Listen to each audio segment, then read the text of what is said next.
Good afternoon, it's Lee Cassidy from Tactile Technology, and we're going to talk all things Tintri again. So last week I did a quick session on VM Store and a quick refresher to people who've not seen Tintri for some time, because it's been around about 12 years, but not everybody's seen it. And we're also going to bring in to talk about the other side of Tintri, which is Intelliflash. And instead of having me waffle on, we've actually bring somebody in who actually knows what they're talking about for a change. So we've got Ross Cooper-Smith with us today from Tintri. How are you? Good afternoon, Lee. I'm well, thanks. How about yourself? Yeah, not too bad. I'm looking more festive than you are, but Yeah, I'm you using win the so Christmas much competition. tape, sticking it back up as it keeps falling down with gravity. So I'll keep working at it. So I talked about Tintri's VM Store product last week, and how it integrates into a virtualized environment, especially if you're using VMware, but will work in Hyper-V as well. And I went through some of the focus pieces around how it is specific to virtual machines and how you can do replication, and it's good for diagnostic. But we didn't cover off anything about what used to be Tegile, but is now the Intelliflash product line, which is a part of Tintri as of, was it about 18 months ago, 2 years now? 2 years now. Yeah, quite a 2 years, while. 2 years ago. Yeah. So I'm going to throw it over to you just to give us an overview of the product range. How it? I told you. You saw that was live. You weren't lying. Look at that. At least it's not too close. It could land on top of me, because that could be embarrassing. Just make you more Christmassy. It's all good. It, definitely. Right, over to you then. Lovely. Okay, let me share my screen and I will get started. Just give me 1 second while I pick the correct monitor. Yeah, and I shall add it in. Lovely. And I will stop the camera temporarily as well, because my screen sharing is off to the side and I don't really want everyone looking at the side of my head. So just before I do though, let's introduce myself. So I'm Ross Cooper-Smith. I'm one of the principal engineers in the enterprise sales engineering team here at Tintri. And that means I'm one of the technical specialists responsible for the whole range of storage products we have.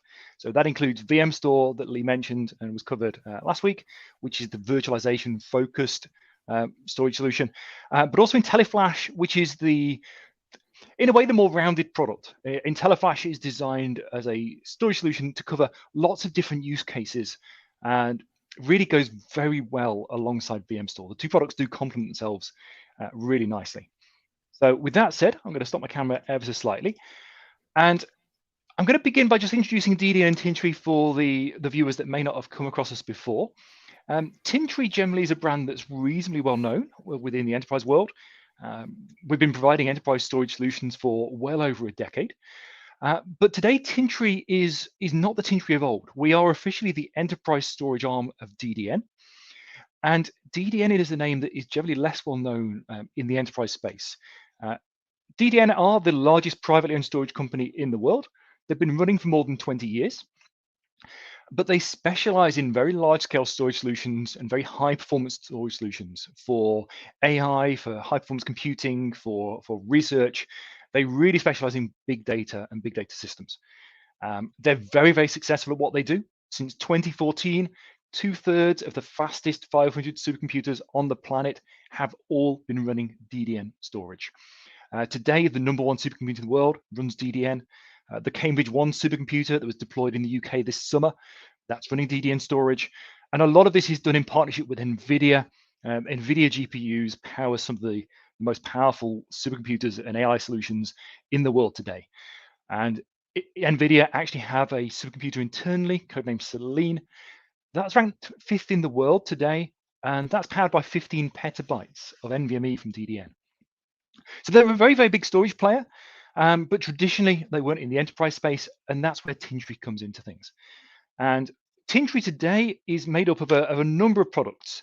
The name Tintri historically was really associated tightly with VM Store. That's how the company was born. And VM Store is a storage solution that is really designed for virtualization. It's one of the only storage solutions that really was designed from day one purely for virtual workloads. And to this day, there really is no storage competitor in the market with the feature set that Tintri VM Store has. But the portfolio has been expanded over the years, adding in Nexenta for software-defined storage, adding in Intelliflash for more rounded storage.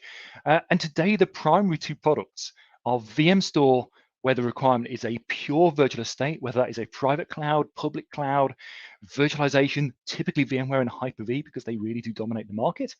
But we're seeing a lot more of things like KVM and OpenStack as well now. And then Intelliflash, wherever there's other use cases. And the beauty of Intelliflash is it has a lot of the intelligence and ease of use that VM Store has, but it's able to support a broader range of storage use cases. So whether you need block storage for very high performance databases or applications, whether you need storage for virtualization or containers, whether you need file services or NAS services, it's a very broad scope that Intelliflash can deliver against. And between the two products, we're doing very, very well. We've got a number of very well-known brands using the storage arrays. On the VM Store side, one of my favorite case studies is Sega. We've actually got a quote from Sega describing VM Store as overwhelmingly effective for running their public gaming cloud. On the Intelliflash side, we just happen to be running the storage estate for one of the largest manufacturers in the world. Western Digital are one of the largest manufacturing companies in the world, as well as one of the giants of the IT industry. They're running 79 Intelliflash arrays across their internal estate, just shy of 7 petabytes of primary storage. And there's lots of other customers like that. So whether it's the beauty of the range we have today is that the whole range is very well proven in the market with very significant customers and references. But let me get into the details and start telling you what Intelliflash is really all about. And the main way I distinguish between this and VM Store, if you're talking about the virtualization workload, is VM Store I describe as VM native. It's a storage array that's designed for VMs from the start. Intelliflash is VM aware. It's actually the only storage array on the planet, other than our own VM Store range, that can monitor virtual machine performance in real time from the array. Genuinely, there is no other storage vendor that can do this. There's lots of vendors that plug into vSphere or Hyper-V and pull the data from that, but they're telling you data after the fact, and they're only telling you what the hypervisor already knows. You're not actually gaining any more information or any more insights. And that's the reason why some of the cloud providers I work with absolutely love Intelliflash for their backend storage, because they're able to answer questions for customers much, much more quickly. They can see if there's a slow performing VM, they can instantly rule storage out because they can see the performance for that VM in hardware. And that's one of the big uniques driving Intelliflash in virtual markets. But as I said, it's a very, very capable platform. And this is actually a slide we used to use 4 or 5 years ago. I like to keep it around because it shows the breadth of capabilities. We can support block workloads, file workloads, virtual machines, large-scale file sharing. It's a unified storage array, so you can deliver all of that from one stack if you wish. You've got snapshots, replication, all of the things you'd expect for data protection, deduplication, everything you would expect from a modern enterprise storage array. But the reality, can I ask a quick question there as well? Sure. So just to differentiate between, because years ago people used to have mainly spinning disks and have lots of them to be able to make it work. There was a start moving into all flash, and there's a number of people have done all flash based arrays. Tintri does a combination of both hybrid and all flash for the Intelliflash side, but it's all flash now on the VM Store side of it. Yes. What advancement does NVMe bring to people who've not actually know much about NVMe? So NVMe predominantly is, the simple way to think of it is it's an upgrade to flash. You'll get lower latency, more throughput. It is a superior technology for performance from flash, and the flash market is shifting to NVMe, and the Intelliflash range has shifted to meet that. As you mentioned, the VM Store range is all flash or all NVMe, and that's very much because of the market we target. It targets primary storage virtual machines. Most enterprises globally, pretty much every large-scale enterprise, and every cloud has standardized on all flash for that workload for quite a few years now. Intelliflash, because we support other types of workload, sometimes it's large archiving, sometimes it's smaller sites, sometimes it's mixed requirements, there's still a need for spinning disk. Disk is still lower cost than flash. There's still a market for that. So with IntellifLash, we still have that breadth of supporting the different types of workload, the different feature sets. So that's maybe a situation where it's a write once, read very infrequently type piece. So large archives, or you're just going to keep stuff forever, but you may never look at it for a long time. Exactly. We have customers using it for that. We have customers using it for transactional databases with hundreds of thousands of IOPS and sub-millisecond latency. One of the beauties of IntellifLash is it really can span all those different requirements. Okay. But although you see on screen there, it's quite a broad feature set. The reality, when I speak to enterprise clients, I speak to IT teams, CIOs, CTOs, directors of IT. When you ask the question, how often are you going to a storage array these days and provisioning new workloads, or in a very large estate, opening a ticket for a storage team to provision LUNs and map those out? And how often are you instead just going to VMware or Hyper-V and just creating a VM and provisioning the project in seconds? And pretty much every team for the last couple of years has said, look, it's just the latter. We very rarely touch the storage these days because we just don't need to. All of the day-to-day administration and business tasks and needs are met at the virtual layer, and the storage is typically providing either storages to virtualization or containers, or it's providing the corporate file structure. And there might be a little bit of day-to-day maintenance of just creating new shares, adding permissions. But again, a lot of that you can do from the client. And the trend we've seen is that feature set, that broad feature set, yes, it's still there. People don't really care.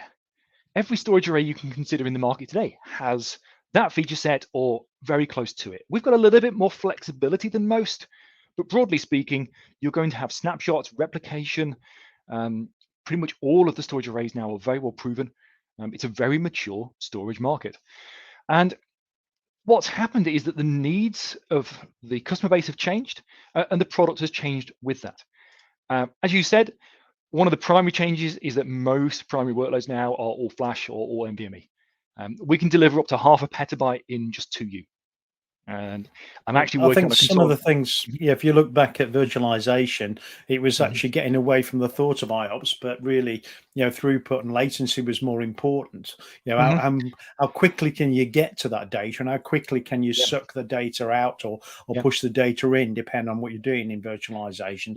But even there, really didn't matter, did it?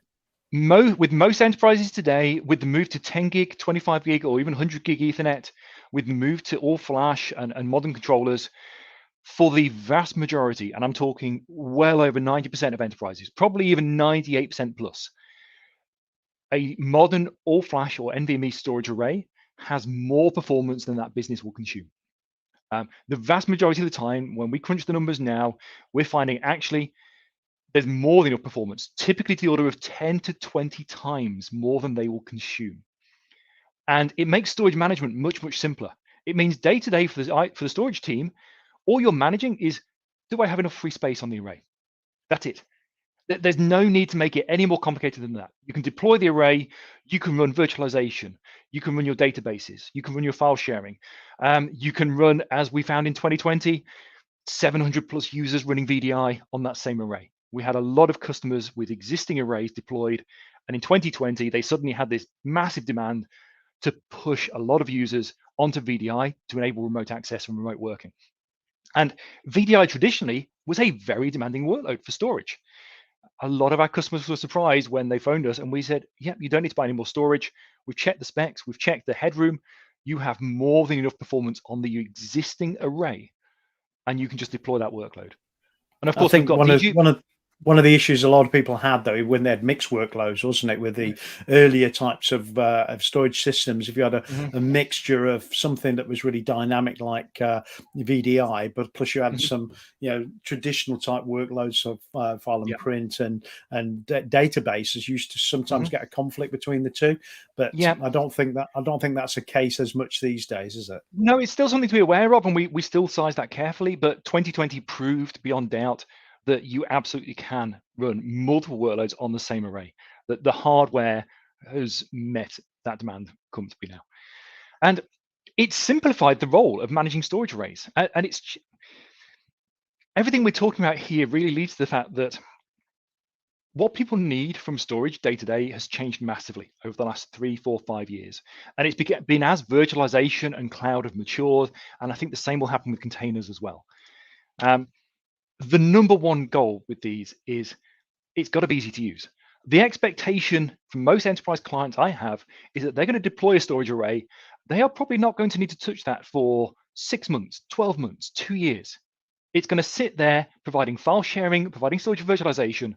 They're going to be on a 5-year refresh cycle, and they're not going to need to make any changes at all after it's deployed. So one of the I think also, goals, if you look inside the enterprise nowadays, we don't have storage specialists anymore anyway. You know, we've got more generalist IT people, or the key thing will be the virtualization engineers will be actually looking after the storage now, rather than it being what we used to have, storage specialists. The storage management function has very much moved into the virtual layer, and storage has simplified as a result of that. And that's one of the core goals with Intelliflash. The user interface, it's very simple to learn. It's wizard driven. It's HTML5. It's a nice design, but I can teach an IT team how to manage Intelliflash in under an hour. And I would assume well, being HTML5, it also works with mobile devices. So if you're out and about and you need to look and check on something, you can, because it works. I would typically recommend a tablet, just so you've got that little bit of bigger screen space. But yes, it's HTML5. It's accessible from anywhere. But the goal of that is, if you're going to leave this array alone for 1 year, 2 years, when you come back to that array, it's no good having a complex storage system that you needed a 2-week training course to learn.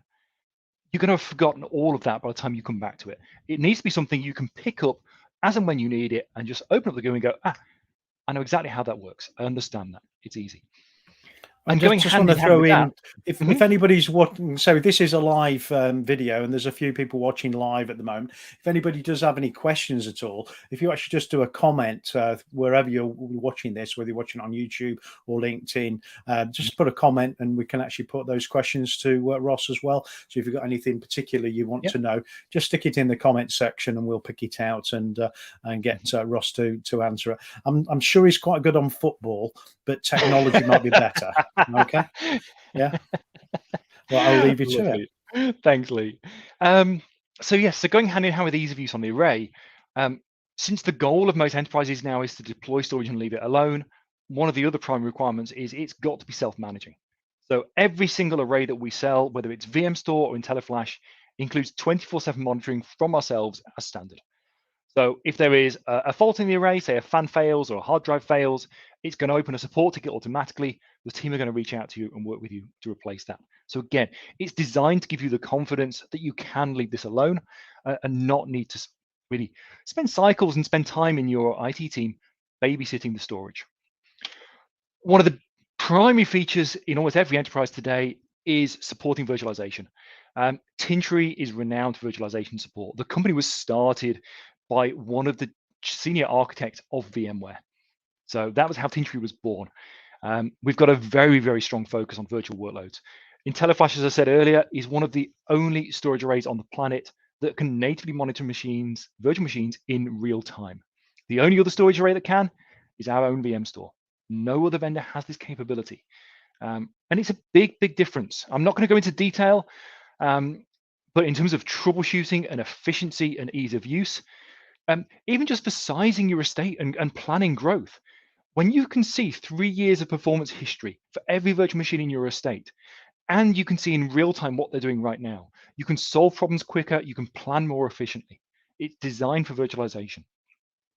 Yeah, and we've always shown people how you can actually use that understanding to be able to identify where the actual root cause of an issue is, because sometimes in virtualization it's hard to work out whether it's the storage, the network, or the compute layer that's causing it. And that granularity and understanding between the two makes it so much easier to identify where a problem resides and get on and deal with it.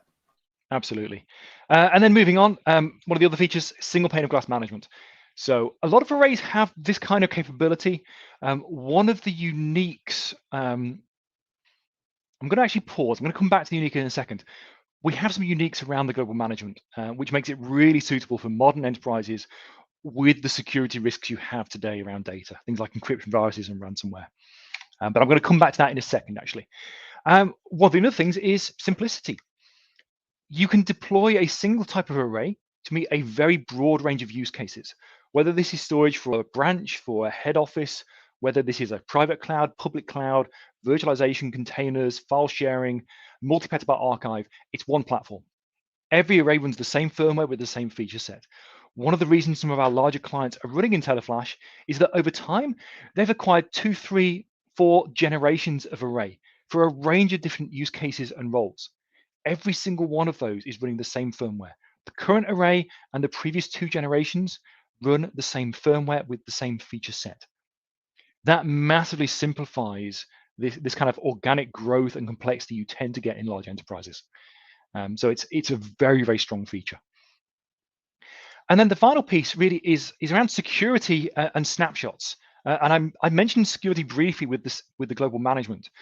One of the uniques for Intelliflash is we realized many, many years ago that with the role of storage changing and with people needing to make changes less often, what an enterprise team actually need from a storage array on a regular basis for managing the array, they don't need to be logging in and making changes. They're not provisioning new storage or rolling out VMs. That's happening in the virtual layer. What they need to know is, look, are my storage arrays healthy? Across however many sites I may have in the world, across any number of data centers, are all those arrays healthy? Have I got enough capacity? Can I see the trends of how capacity is growing over time and plan for growth in the future? Can I check all the support contracts and make sure that everything's under support and is covered and check my maintenance renewals? Can I look into performance problems if I need to? Can I look at the history of how my state is growing over time so I can make those strategic planning decisions? All of that can be done from the central management console of Intelliflash, which is IntelliCare. And IntelliCare, importantly, is a read-only console with no access to data, none whatsoever. You can do all of the regular management tasks that you need to manage a global estate suitable for companies the size of Western Digital from a console which is secure by design. If you're logged into IntelliCare and there's a hacker attacking your machine or there's a virus on your estate, they cannot get access to your storage arrays. They cannot make changes. They cannot get ransomware on that. Your data is safe. And that is one of the core designs, and again, one of the core uniques to the product. And that really works hand in hand with our snapshots. Because if you look at the real threats to data in the world today, ransomware, unfortunately, is massive. It's exploded over the last few years. It really is at the level of kind of organized crime and governments controlling this now. The global impact. Some of the statements brought out by a lot of the governments on looking at security saying it's not if you get attacked, it's when you get attacked. It's whether you've got yourself in a situation you can either stop it happening or recover from it. Yeah, it's like viruses back in the late 90s when the internet first came around. The internet was built around trust. When viruses started to spread, there were no defenses. They would just spread like wildfire. Literally within 30 minutes of you plugging a computer into the internet, there would be a virus on it. And ransomware is hitting that level of distribution. The global impact in 2020 to businesses of ransomware is predicted to reach $20 billion. In the UK alone, they're expecting a £374 million cost to UK businesses from ransomware attacks. It's massive. There's not a week goes by that you don't see ransomware attacks in the press. Yeah. So it's a real threat to not just your data, but also to the business. It's a threat to your business operations and the livelihood of your company. And one of the new trends that started. One of the things that a lot of people forget about, though, is it's not the loss of data or the time it takes to recover it. It's also sometimes the impact that you've got from the reputation of your business being attacked as well. And actually, that reputational impact is actually much more than any of the loss of service from the business and also time it takes to recover. Absolutely. And it may not be that your competitors are any better protected than you, but if they get wind of an attack, they'll still use it as a competitive tactic against you. And ransomware, again, is moving with the times. It's modernizing. Early 2020, almost 2 years ago now, a new strain of ransomware started targeting backup servers because they realized a lot of enterprises today have moved away from tape. and they're using backup to disk. Because if you back up to disk, you can back up more quickly, more efficiently. You can use it for disaster recovery. You can restore far more quickly, but it means your backups are live. They're on spinning disk. And a virus that gets onto your backup server literally has the keys to the kingdom. And what they started to do, and what they're still doing today, is they will encrypt your backups first. And they will spend sometimes 6, 9, 12 months slowly corrupting your backups, so that when they do then corrupt your primary data and lock it down, it is almost impossible for you to recover. Unless you have an offline copy of the data. Get out of jail free card of that recovery point to go back to. Exactly. And they know full well that even if a business has tape or cloud backups, the restore times for restoring an entire estate from tape, it's hours or days or weeks. Restoring an entire enterprise from cloud, genuinely, if you're using cloud backups today, test your restore times. For a medium-sized enterprise, you're talking weeks to months. And you may be hit by egress charges from the cloud to do that. The egress costs for the data can be quite enormous. Yeah, absolutely. What it's meant is storage snapshots are absolutely invaluable for every enterprise today, because a storage snapshot is a point-in-time copy of your data. It cannot be modified. It is out of the regular data path. A virus anywhere on your estate cannot change the content of that snapshot. It's completely protected. And not only is it giving you protection against ransomware and viruses over and above the protection you already get with your backups, absolutely run snapshots and backups together. You should use both. But it also has a near instant recovery time. Because if you ever do need to restore from that snapshot, it's seconds. The data doesn't need to move. The data is on the same array. All you're doing is restoring access to that old copy. And you can clone it in seconds. You can restore it. We've had snapshots in place for over a decade. They're effectively instant to take. They have no performance impact. Intelliflash has been extremely strong in snapshots for many, many, many years. Yeah, to the extent that I have service providers internally in the actual storage array, isn't it? It's not actually using the hypervisor to copy that data, so there's no impact on performance, and it's extremely quick. Yeah, and it works so well that I have cloud service providers that are using Intelliflash for their backend storage, and they have backups. And when a customer requests a restore, they've told me they actually go to the storage snapshots first, because it is so much quicker and simpler for them to get the data back that way. They can restore customers in minutes, whereas using the backup software, it was many, many hours. So it is a very, very powerful technology. And the other type of threat, which you've got to bear in mind, is things like spear phishing attacks. And I'm using the term spear phishing just because it's so well known, but really this is about the human type attack. And this comes in lots of different forms. And the targets here could either be your staff, typically as a route to either get attackers and viruses into the network or to get some ransomware into the network, or targeting the IT team. And there are unfortunately starting to be more and more targeted attacks, whether that's for corporate espionage or whether that's for just getting ransomware in there to make money off your business. And again, the beauty of Intelliflash is that read-only management console of IntelliCare really helps give you an extra level of protection against those human attacks as well. Because your IT team on a regular basis are not needing to log in to the storage arrays with credentials that would allow an attacker to capture those credentials and again get the keys to the kingdom. It's all about defense in depth and having that robust security strategy. And it's a really important part of it. So we've taken a bit longer than I expected on security. Let me very quickly move on to actually showing you the range of solutions and the range of models. So I said earlier that from a features and function perspective, Intelliflash suits a wide range of different use cases. So we can support block storage, fiber channel iSCSI for kind of database and line of business applications. We are leading class for virtualization storage, whether we're talking VMs, containers, VMware, Hyper-V. Intelliflash genuinely is one of the best storage arrays out there for that type of workload. But we can also do NAS, whether that is small scale, large scale. That's all supported within this. And that entire feature set is supported on every single hardware platform within the Intelliflash range. And we have a range of platforms because, again, within our customer base, within the enterprise market, there are lots of different use cases. There's different data capacities, different performance needs, different workloads. And the beauty of Intelliflash is we can size it to all of those. So very simply, in the pyramid there, the entry level is the 6100 series of hybrids. So these are targeting simpler workloads or file sharing workloads where you don't need massive performance, but they still have NVMe caching in there. So all the recent data is still running very, very fast.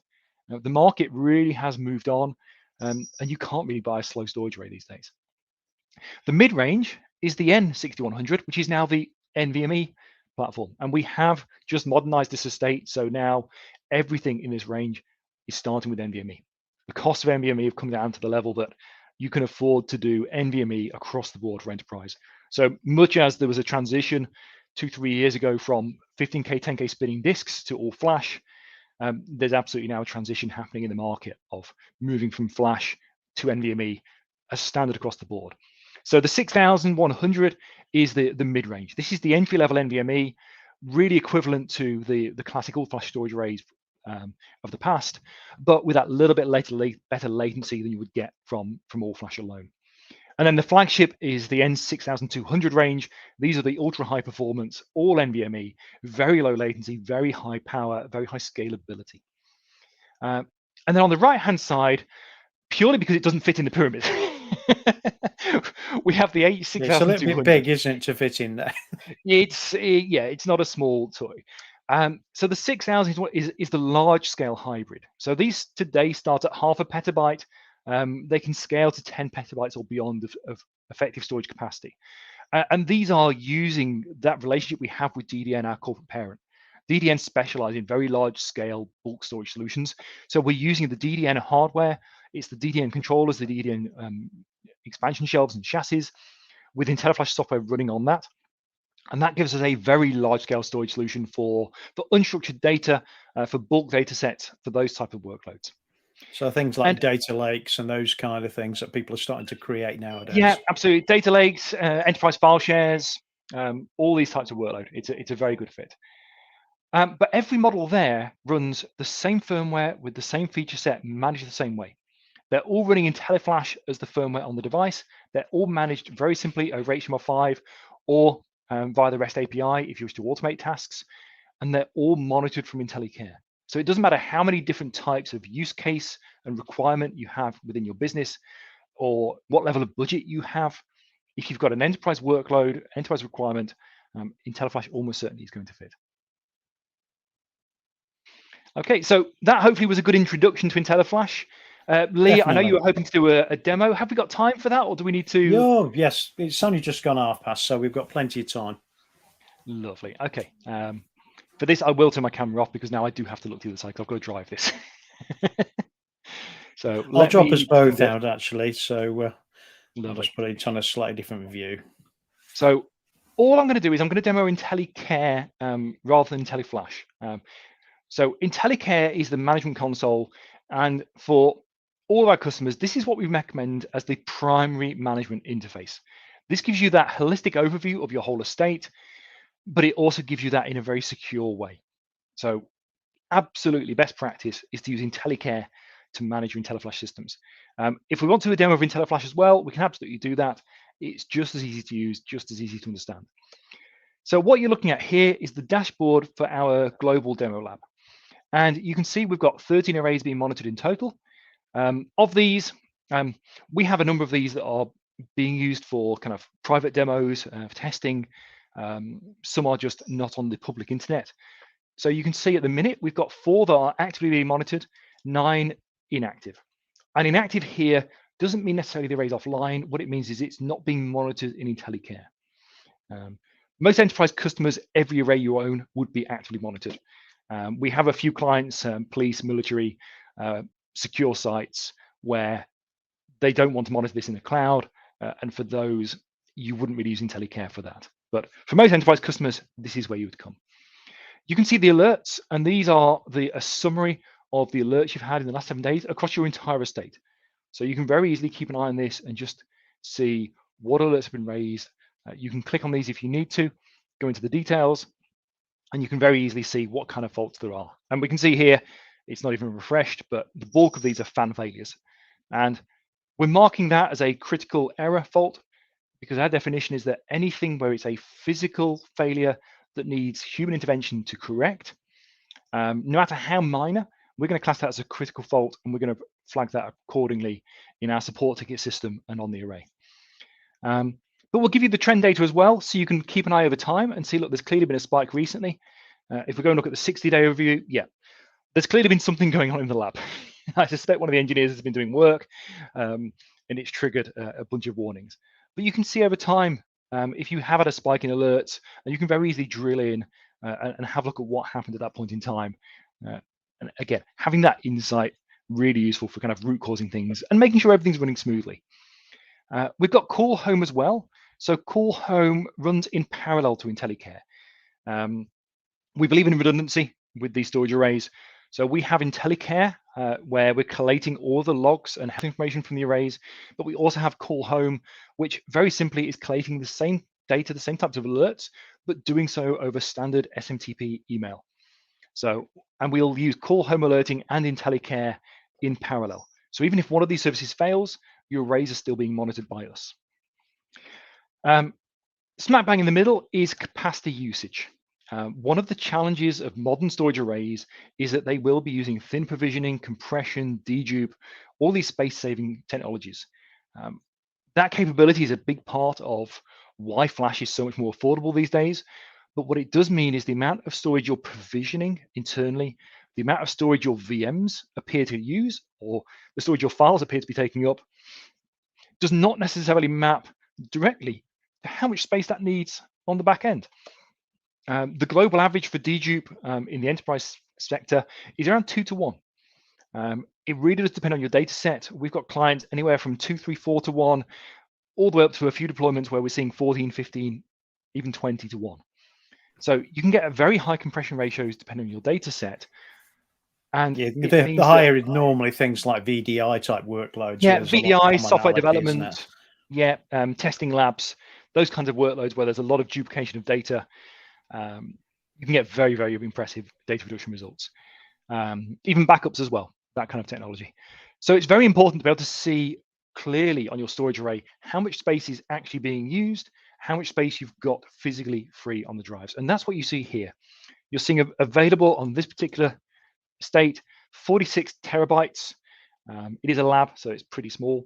But you're seeing how many terabytes you've got free across the whole estate. That is after all of the internal overheads, RAID, data protection. That's how much data you can actually put on there.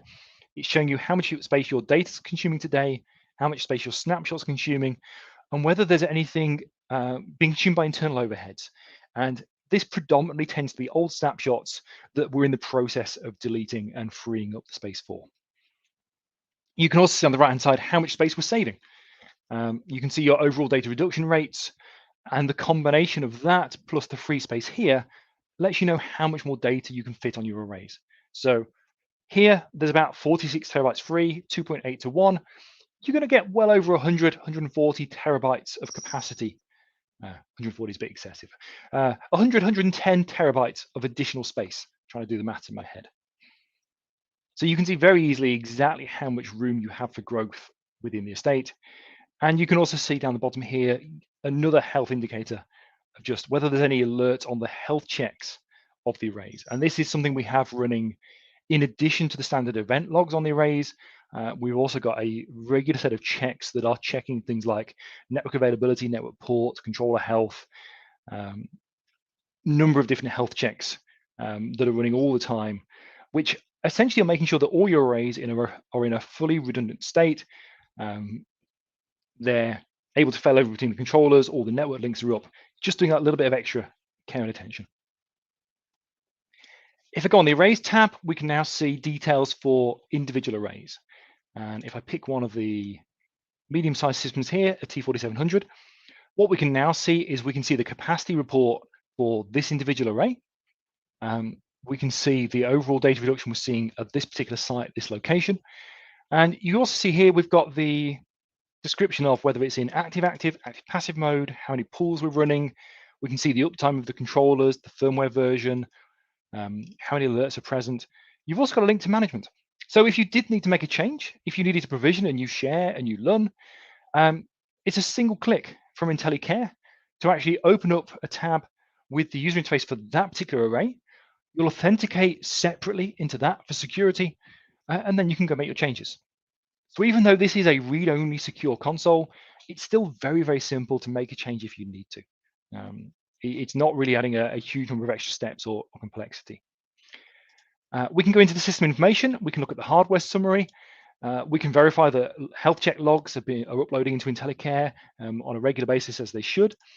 We can see the history of when the firmware has been updated separately for the two controllers. You can see the date and time for every upgrade. We don't have any physical data on this one. Let's try one of the others. So here we go. You can also see if you've got any expansion shelves, which network ports are fitted, whether that's fiber channel or Ethernet, and the status of all the links. So we can see very, very easily this one here, 8 gig fiber channel, links working, but actually one of the two links on this system is down right now. It's not established. Similarly, we've got a 10 gig management interface that currently is running at 1 gig per second. So very easy to understand, but all that data is there for your whole estate. Just a quick question on that fiber channel side. It's becoming less and less common to see fiber channel. How often do you see fiber channel now in comparison to Ethernet-based systems? Really rarely these days. There's still a lot of estates where they've made a significant investment in fiber. Typically, they'd be running at 16 or 32 gig fiber. And the nature of switching, whether it's fiber channel or Ethernet, is that it tends to be a very long-term investment. You're not looking at 5, 6, 7 years as you would for storage. You're typically looking at an 8, 9, 10, even longer lifespan. So there's a lot of customers that still have fiber channel today, and that's why we have the fiber channel functionality, because we can drop IntelliFlash straight into those estates. But these days, when we're doing that, we're very often deploying an array, as you see here, with both fiber channel and Ethernet. Because more and more enterprises are, if they're not already standardized on 10 or 25 gig Ethernet, they're very much planning for that for the future. Yeah, and I wouldn't have thought many greenfield sites would actually choose fiber channel. They'll go down one of the higher speed Ethernet options, won't they? Yeah, absolutely. It's a simpler architecture today. 100 gig Ethernet outperforms fiber channel. It's proven to be absolutely as resilient in the enterprise. And you can standardize on a single architecture. You still will have network teams within large enterprises. You will have network specialists. And it means you've now got one team that can manage front-end networking, back-end networking, storage networking. You're just standardizing and simplifying your estate. So it's become increasingly popular. There's definitely a massive trend that way. But the good news is we support both, fully supported, a full feature set available on everything. We can go to the support tab here, and you can get a quick summary of all of the arrays, the firmware version they were running, which models they are, whether you've got support contracts. These are a lab, so we don't need a support contract for our own lab. It's our kit. But for a customer, you would actually see that they're all supported. You would see whether you're running standard or gold or platinum support. And you'd be able to see very, very simply when support expires. A couple of here we probably should have renewed. So we make it pretty simple to keep an eye on your estate and make sure everything is covered. You've also got some quite nice reports here. I'm going to start with the space trend analysis. So this one is designed to give you up to a year's worth of visibility in how your capacity usage is growing. And you can see here, we've got a pool that is growing pretty rapidly. There's clearly been an uptick in data coming into there. And we can see if we carry on at the same rate, we're going to be 80% full early January. We're actually going to be out of storage here before March next year. And this is a really useful tool for keeping an eye on your estate. It will give you the dates on screen of exactly when you're going to run out of capacity. And I work with IT teams, system administrators, that they actually love this because it helps them for their planning. They can plan up to a year in advance, and it helps them in securing budget because they found that procurement departments, when you take a screenshot stating that you'll be out of storage by this date, it tends to focus the mind and make sure that the investment from the business happens when it needs to. So yeah, and really say it was always a big challenge for the IT teams to actually do that capacity planning piece in the past, and people made a lot of money with very specialized software that would actually calculate these kind of things. But now, you can have it included in your standard array from IntelliFlash. Yeah, included standard. There's no licensing for this. You've got visibility of a year's worth of trend data showing you how the usage has grown for every single array within your estate. And you've also got that predictive analysis showing you what's expected to happen over the next 12 months if your growth carries on at the same rate. And there's another report that kind of builds on that, which is the advisor report. And I'm just going to pick a random date here. If you remember, actually, all of these are dying. I need to go and have a word with our lab manager and get him to redo some of these. Let me just have a look. There we go. So the advisor report is designed to work hand in hand with that concept I said earlier, that we expect enterprise customers to deploy these arrays, to work with us on day one. So we'll advise on best practice, how to set it up, we'll assist with the configuration, we'll make sure that everything is set up spot on as the array arrives, with the expectation being you're probably going to be leaving this alone, very light touch from that point forwards. And the advisor report is designed to work with that. So this is something you can schedule to arrive in your inbox once a week, once a month, once a quarter, and it's going to give you a summary of the health of your estate. So it's going to start with telling you how many of your arrays it's monitoring. It's going to give you a quick summary of overall capacity. Similar for metadata, although honestly, these days, with the power of modern CPUs and NVMe, it's very rare anyone's going to hit any kind of metadata limits whatsoever. But it's also going to give you this, which I think is a really, really nice touch. This is the summary of all of the storage arrays, all of the pools within your estate, and it's going to show you over the next 6 months to 12 months which ones are starting to fill. And we can see here really clearly that most of the arrays that we're managing here, they're below 50% capacity. There's no concern at all. We have one that within 6 months is projected to hit 70 to 80% full. And within 12 months, it's going to be climbing to 80 to 90%. I know full well in the next 12 to 18 months, I'm going to need to add extra capacity onto that pool. So that trend data is coming into your inbox once a month, once a quarter, however often you want to look at this. And again, it just helps you know with confidence you have enough capacity in your estate, and you're going to get 12 to 18 months notice of anything that's starting to fill. So it really helps, again, give that peace of mind and just make management a little bit easier. Nice one here for boasting to the finance team how much money you've saved them. It will show you your overall data reduction rates, whether you're hitting 2, 3, 4, 5 to 1 for your data sets. You can point out to finance, look, we only need to buy 1 storage array instead of 4. Can I please have money for that expansion because we're going to be running out of space? And you can also see alerts. You can see a summary of how many alerts you've had in this period. And again, if this is coming into your inbox once a month, you're going to get a feel very quickly for what's normal, and you're going to be able to spot at a senior level, at a management level, am I getting more alerts than I would expect on these storage arrays? And you can then go to the team and you can say, look, what's happened on the arrays? Have we had a problem with them? Is it all fixed? Is there something here we need to look into and allocate a bit more time to work on? You can get alerts such as whether call home's disabled. It will tell you here if support is due to expire in the next few months.